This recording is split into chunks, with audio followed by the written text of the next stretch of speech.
Hi, I'm the Busy Bee Mom, and today we are going to unpackage a sewing machine that I bought. Now this is one of those Cobbler sewing machines that cost around $100, and really nervous about if it's going to work or not.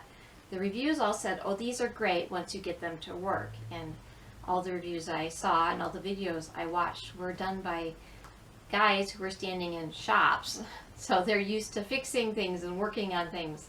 I'm standing in my sewing room / bedroom at the moment, and I was a little nervous as a seamstress, not a shop person, about what I was getting into. But more and more people are asking me to fix things that are more of an industrial nature, you know, zippers on backpacks and zipper on a leather coat, and I just feel like my stash of machines back here just aren't quite up to the job. So we are going to unpack this and see what we got and see if we can get it up and working.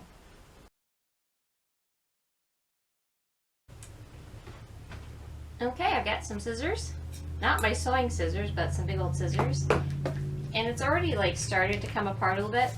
They did a pretty good job of packaging it. At least the corners have this reinforcement on them and it's taped up, so it survived shipping pretty good. It's got some dents and dings, but it's a little heavy too. But we'll start here where it looks like it's already coming open. Let's see what we got. Let's see if we can get the sides open.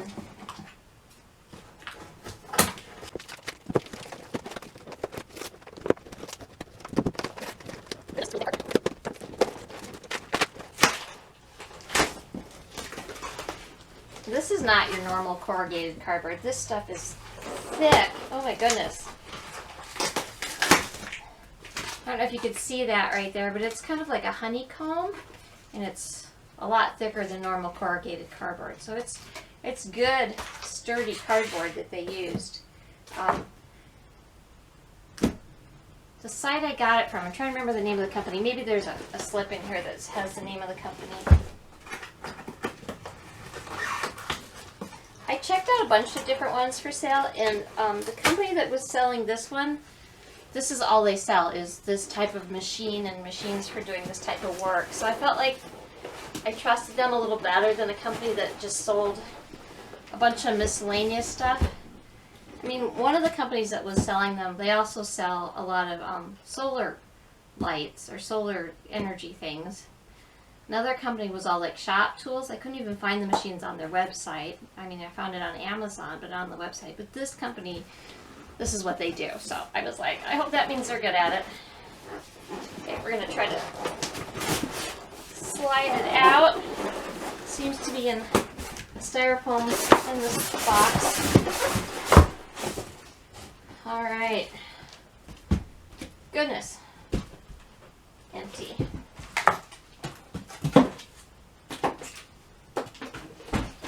First of all, we got instructions, shoe mending machine, and they're slightly mangled because that part of the box is slightly mangled because the machine is right there rubbing on it. So I can see right away, look at all the black oiliness, so I don't want to get my table dirty, so I need to put something down to protect it probably.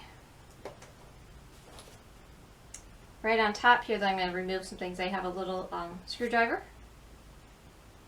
that's loose in here. That's attached. Spool of thread. It looks like fishing line kind of thread, black fishing line thread-ish. Okay, what do I have that I can put it on? There we go.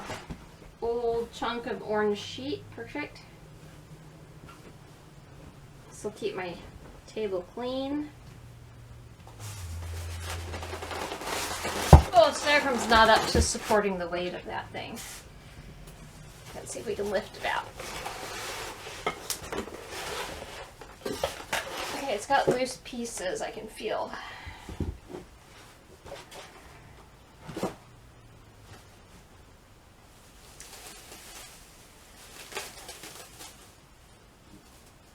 There's just a wire here. Put that in the bin of stuff. We've got our wheel. Now I spent a little more to get the one that has the groove in the wheel, and that way if someday you want to put a belt on it, and everybody said hook up to a motor, I actually thought a belt would be nice. Maybe you could hook it up to an old treadle sewing machine. Otherwise you have to, these are crank, no motor. So there's the crank wheel. There's some thread holding, I'm not sure. Oh, maybe that was to show me how to thread it. Whoops. Plastic bag. There is no stand. A lot of them came with a stand, but everybody pretty much said the stands don't work. You'll have to make a stand. So there's some more bits in here. Ugh, it's so oily. Yeah, some pieces that go somewhere. Oh, needles. 15 by 1 or 18 by 110. HAXI. Here we got like styrofoam packing stuff all over it.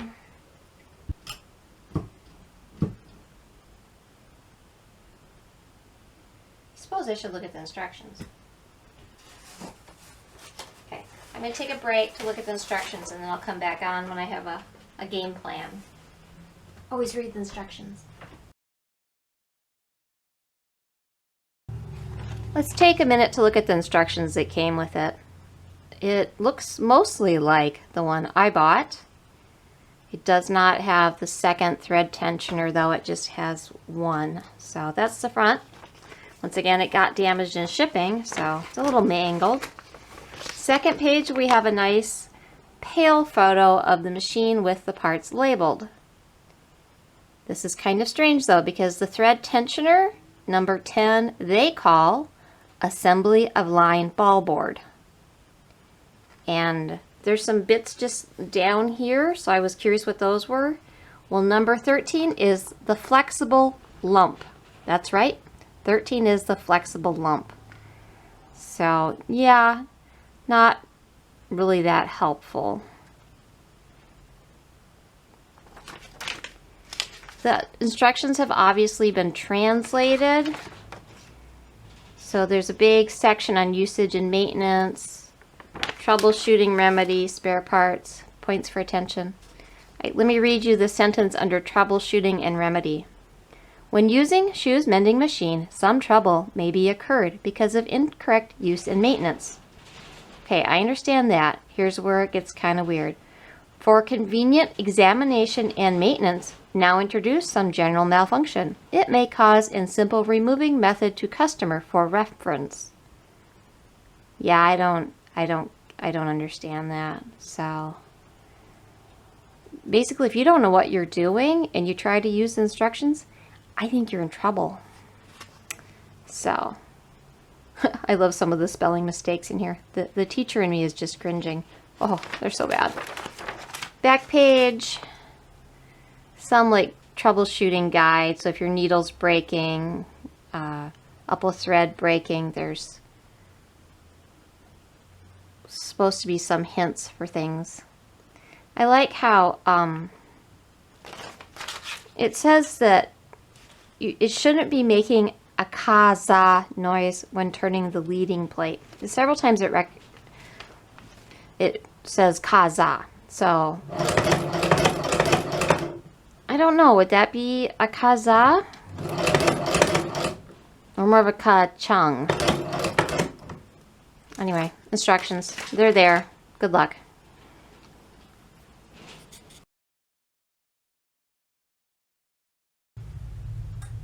Okay, I decided I really couldn't do anything else until we got a stand made.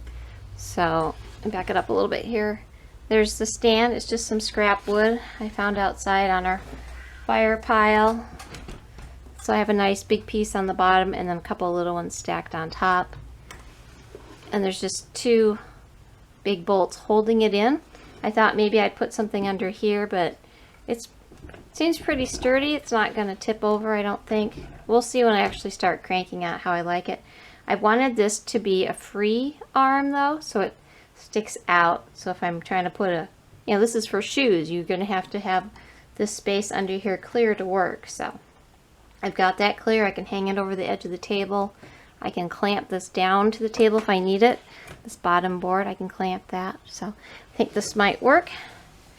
So there's my stand. One thing when you make a stand though is you got to make sure that you can spin that wheel. Let me get this farther away so you can see. You got to be able to spin that wheel. Okay.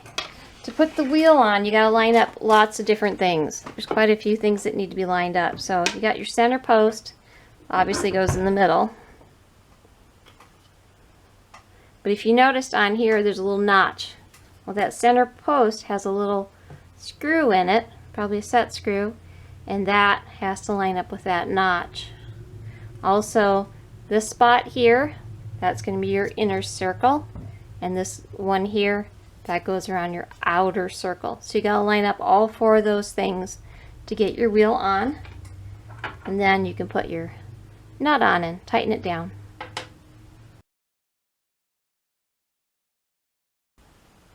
Okay, we're going to replace the needle. It came with a broken needle in it.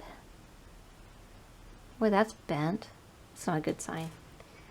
And the flat part was to the back, so I loosened this little screw to get the old needle out, and then I should be able to slip the new needle in there and tighten that back down. And that's how you replace the needle. So if you loosen this little screw, your old needle should come out, and the new needle you can stick back in. And just on most machines it just goes all the way up tight, but we'll have to play with this one and see if that's going to work. Now the question is that going to line up with my hole? Let's get the foot pedal out of the way so I can see where my hole is. I'm going to very slowly, oh, it goes in. Okay, good. So one thing you don't want it to do is hit this plate, and they've got a tiny little hole. Alright. I'm going to finish some threading, and then I'll come back and show you how to thread it, assuming I did it right.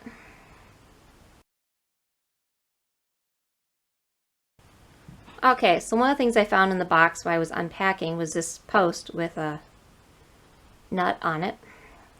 And I think it goes in this hole right here. So there's even thread there. And at first I couldn't figure out what the nut was for. I'm like, what's that for? But then I had it off and I put the spool of thread on there. Well, the spool of thread was bopping against here and actually getting kind of jammed. So I was like, oh, maybe this is to keep the spool of thread from falling down too far. Great idea. Except for the hole in this is so big, it still falls right over that. But my sewing machine sitting right here has one of these. And I mean, you could use anything. You could put a washer on there, a piece of cardboard. But put that on there. I wish that went in tighter. And then you could put your thread on. And it's clear of your machine and it's not going to rub. So if it falls over the nut, just put a washer on it or a piece of cardboard, or if you have lots of sewing machines like I do with other bits, that works too.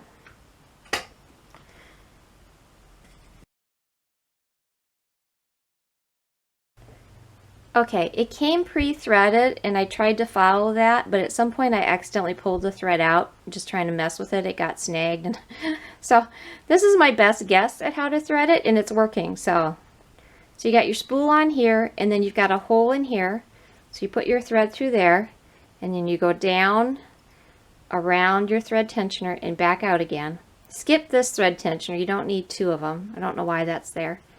Actually, I have some theories. I'll share in a little bit. And then you go through over here, up through this hole, and then down. Now you got to put it down in the back of this post back here. And to get it through there, you go to where the needle is. Just above where your needle attaches, there's another hole. And you can stick this wire up in there and snag it and bring it back through. So that's how that works. So that's how I've threaded it. I'm not sure why there's 2 thread tensioners. In fact, the instructions don't even show 2 of them. It only shows 1. My theories were maybe if you're doing a double needle and you had 2 threads going, although I don't have 2 posts for 2 threads. My other idea was this would be really handy if you tended to use 2 different types of thread.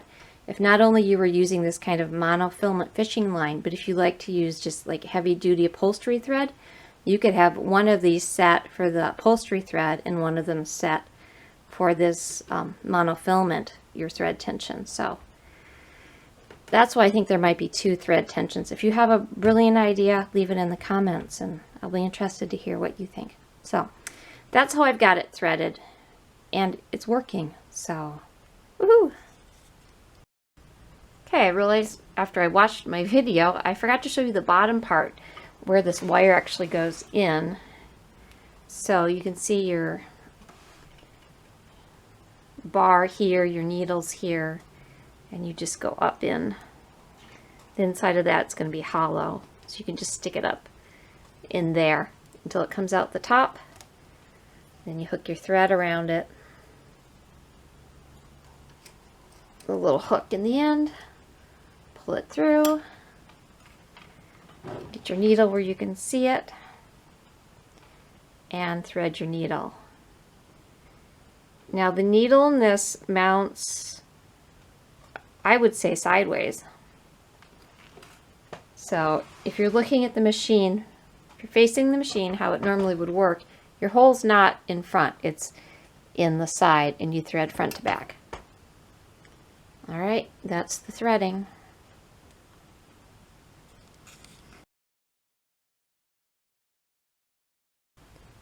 Okay, let's talk about the bobbin real quick and the shuttle and that, all that in here.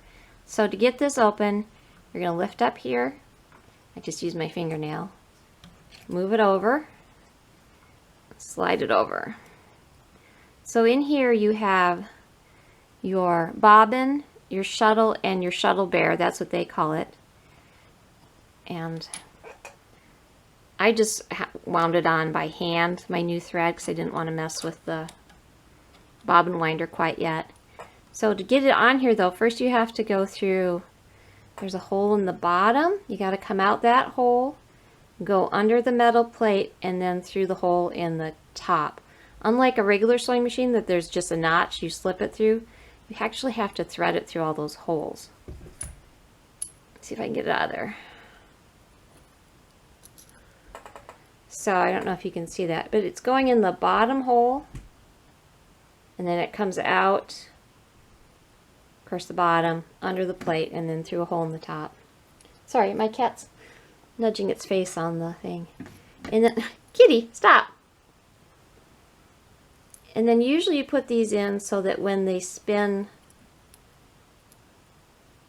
it's going this way, like this. So when you pull the thread,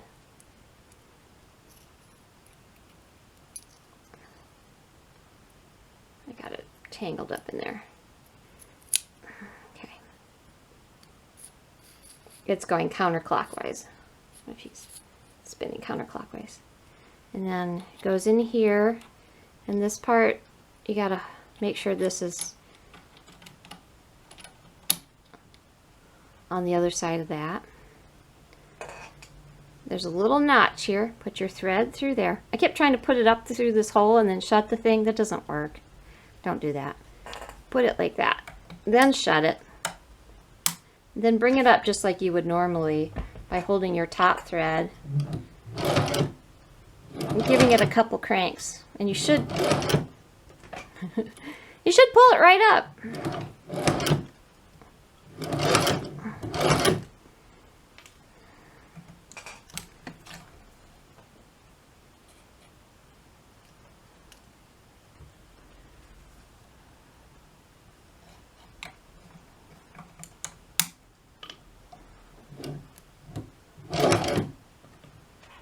Okay, I don't know what was wrong.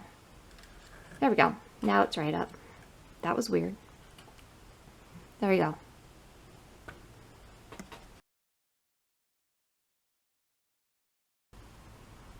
Okay, let's talk about the foot pedal. That is this part right here, and it works like a walking foot to advance your fabric. If you've ever used a walking foot on a sewing machine, you attach it to your bar and it does the same thing. It advances your fabric. So when you turn your crank clockwise,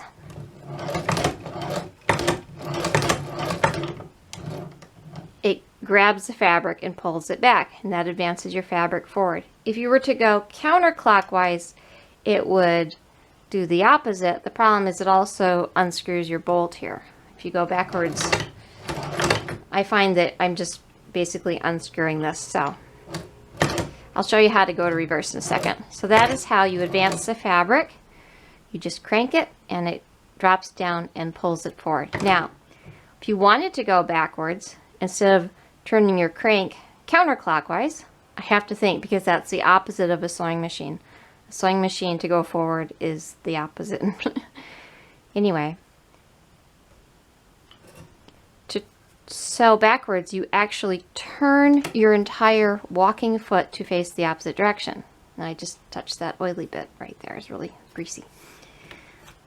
You can rotate the foot on this, so you can sew backwards. You could turn and sew to the left. So you got to really change your way of thinking about sewing. Instead of rotating your project, you can just simply adjust the direction in which you're sewing. The other thing I want to tell you about the foot pedal is how to make it go up and down. There's a bar back here. It goes, if you push it down, it goes up. If you push it up, it goes down. One more thing that's the opposite of my sewing machine. Down is, up is down, and down is up. There. If you look right here, if I screw this in or out, which I can do by hand if I raise it up. If I turn the wheel, I get it up. This is my stitch length. So it's going to determine how far the fabric pulls forward. So I can do small stitches, or I can do bigger stitches. Now in a regular machine you would have a settings. You would have a numbered setting, like 2 is your standard stitch, but 4 is usually your gathering stitch, your basting stitch. This you get to play around with this screw, and that's your stitch length. The other thing I've discovered is there's a spring here connected to this bar, and there's a nut on the bottom. If you adjust this nut, that adjusts how tight this sits on the base when it's down, when it goes up and down. So if you have really thick fabric, you might need to adjust that. The same if you have really thin fabric. So you can adjust how tight that is on your fabric. So that's your pressure, foot pressure, by adjusting that nut. So that's your walking foot. You can adjust the length and the direction and the tightness. So there you go.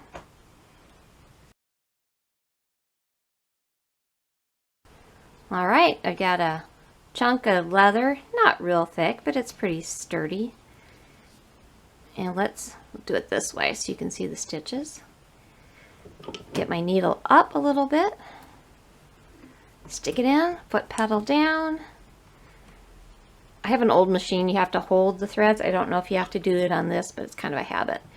And cranky, crank, crank.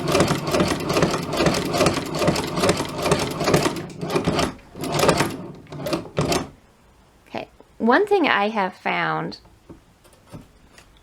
is it's really hard just to pull it out. And I don't know if there's a different spot the needle could be in to get it out, but if you pull on your thread up here and get some slack, that helps you get it out.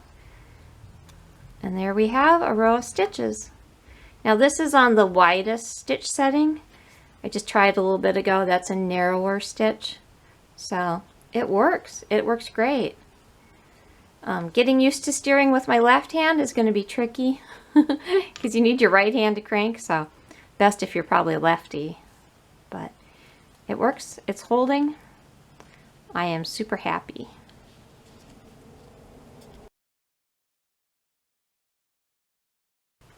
In conclusion, I would give the sewing machine 4 out of 5 stars. I'm going to dock it 1 star because the instructions are no good. They don't tell you how to assemble the machine. They don't really explain clearly how to use the machine and get it set up, you know, like with threading and stuff. They're using terms that we're not familiar with. They're using sentence structure that is completely wonky.